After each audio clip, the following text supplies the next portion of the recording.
আজকে আমার হাতে যে উদ্ভিদটিকে এখন দেখছেন এটির বিজ্ঞান ভিত্তিক নাম হচ্ছে পেপেরোমিয়া পেলুসিডা। এই উদ্ভিদটিকে মানে খুবই এর কাণ্ডগুলি খুবই নরম এবং রসালো, এবং এখানে দেখে মনে হয় যে একেবারে মানে ট্রান্সপারেন্ট, মানে এই পাশ থেকে ওই পাশ দেখা যাবে এরকম একটি ব্যাপার। এটি একটি আগাছা হিসেবে আমাদের দেশে পরিগণিত হয়, এবং এই উদ্ভিদের প্রত্যেকটা অংশই মেডিসিনাল।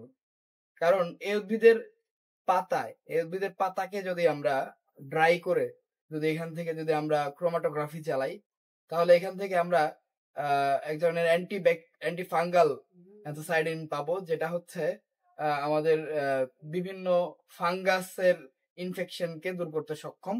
এবং এর ব্যাপারে অনেক অনেক বিজ্ঞান ভিত্তিক গবেষণা রয়েছে, অনেক অনেক গবেষণাপত্র এই উদ্ভিদের ব্যাপারে রয়েছে।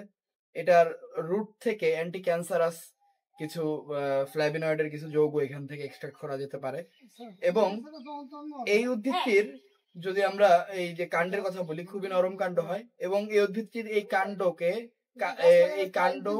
এবং এই পাতা রান্না এবং আপনার কাঁচা সবভাবে এটা ইডেবল বা ভোজ্য, বা এটা খাওয়া যায়। তো আমাদের দেশের মানুষ আসলে কিছু গাছকে আগাছা হিসেবে ডিক্লেয়ার করেছিল তখন, যখন এগুলির কন্ট্রোল জার্মিনেশন করতে পারেনি তখন।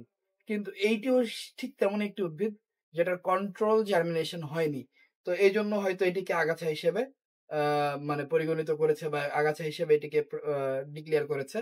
তো আশা করি আপনাদেরকে খুবই সুন্দর এবং সম্পূর্ণ একটি ওষুধ উদ্ভিদ, যেটা আসলে আমরা আগাছা হিসেবে পরিগণিত করেছি, এরকম একটি উদ্ভিদের সাথে পরিচয় করাতে পারলাম। আমরা আসলে অনেকেই চিনি, ছোটবেলায় অনেকেই খেলাধুলার ছলে এই উদ্ভিদটিকে ব্যবহার করেছি। তো এরকম একটি উদ্ভিদের সাথে আপনাদেরকে পরিচয় করাতে পারলাম আশা করি। তো আজকের মতো এখানেই বিদায় নিচ্ছি। আসসালামু আলাইকুম।